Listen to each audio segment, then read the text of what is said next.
दल बदलू नेताओं से जनता ने किया किनारा। देखे लोकसभा चुनाव में कौन कौन हारा।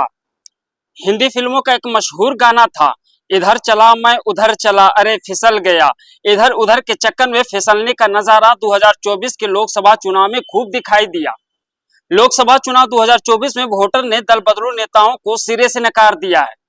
नेता चाहे किसी भी पार्टी का रहा हो और किसी भी पार्टी में गया हो, लेकिन आखिरी ओवर में अपनी टीम का साथ छोड़ने वाले नेताओं को जनता ने 5 साल के लिए सियासी पेवेलियन का रास्ता दिखा दिया है। चुनाव से ठीक पहले दूसरे पार्टी में शामिल हुए 26 नेताओं को जनता ने हार का उपहार थमाया है। बीजेपी ही नहीं बल्कि लगभग सारे दलों के दल बदलुओं का जनता ने यही हाल किया है। चुनाव मैच के आखिरी ओवर में कांग्रेस पहुंचे नेताओं को भी जनता ने दरकिनार कर दिया है। आम आदमी पार्टी से दल बदल कर बीजेपी के खेमे में आए सुशील कुमार रिंकू पंजाब की जालंधर सीट से चुनाव हार गए। इसी तरह कांग्रेस का दामन छोड़कर हरियाणा के सिरसा सीट से बीजेपी के टिकट पर चुनाव लड़ने वाले अशोक तंवर को जनता ने नकार दिया।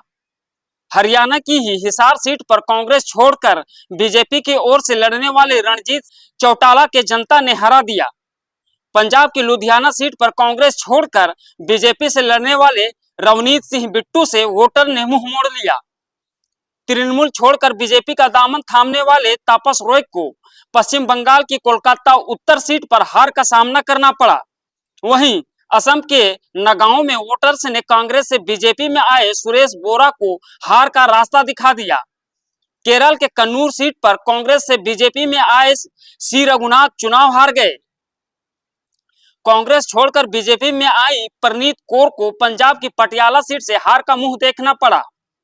इसी तरह बीआरएस को ही छोड़ बीजेपी पहुंचे भारत प्रसाद पोथुगंती तेलंगाना के नागर कुरनूल से हार गए। वहीं तेलंगाना की महबूबाबाद सीट पर बीआरएस से बीजेपी में आए ए सीताराम नाइक का साथ वोटर्स ने नहीं दिया। जबकि तेलंगाना में नलगोंडा से चुनाव लड़ने वाले पुराने बीआरएस नेता साइदी रेड्डी बीजेपी के नए चोले में वोटर्स का रास नहीं आए। वहीं राजस्थान के नागौर में कांग्रेस छोड़कर बीजेपी में लड़ी डॉक्टर ज्योति मिर्धा चुनावी रण में हार गई। यूपी के अंबेडकर नगर में बीएसपी छोड़कर बीजेपी के गाड़ी में सवार होने वाले रितेश पांडे को जनता ने विजय रथ में सवार होने से रोक दिया। बंगाल की बैरकपुर सीट पर टीएमसी से मुंह मोड़कर बीजेपी से नाता जोड़ने वाले अर्जुन सिंह को वोटर ने सिरे से नकार दिया। भाजपा छोड़कर कांग्रेस में शामिल हुए मांडू विधायक जेपी पटेल को झारखंड के हजारीबाग लोकसभा से जनता ने पूरी तरह नकारा। वहीं झारखंड के सिंहभूम में कांग्रेस से बीजेपी में शामिल हुई गीता कोड़ा को हार का सामना करना पड़ा। झारखंड के ही दुमका सीट पर जेएमएम को छोड़कर बीजेपी के टिकट से चुनाव में उतरी सीता सोरेन को मात मिली।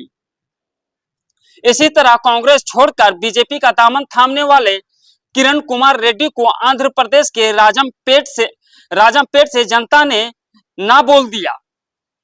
बीएसपी छोड़कर कांग्रेस का हाथ थामने वाले दानिश अली को यूपी के अमरोहा में हार मिली। कुछ यही हाल राजस्थान के कोटा में बीजेपी छोड़कर कांग्रेस में आए प्रहलाद गुंजल का भी हुआ। इसी तरह बिहार के मुजफ्फरपुर सीट पर वोटर्स ने पार्टी बदलने वाले अजय निषाद पर भरोसा जताने से इनकार कर दिया।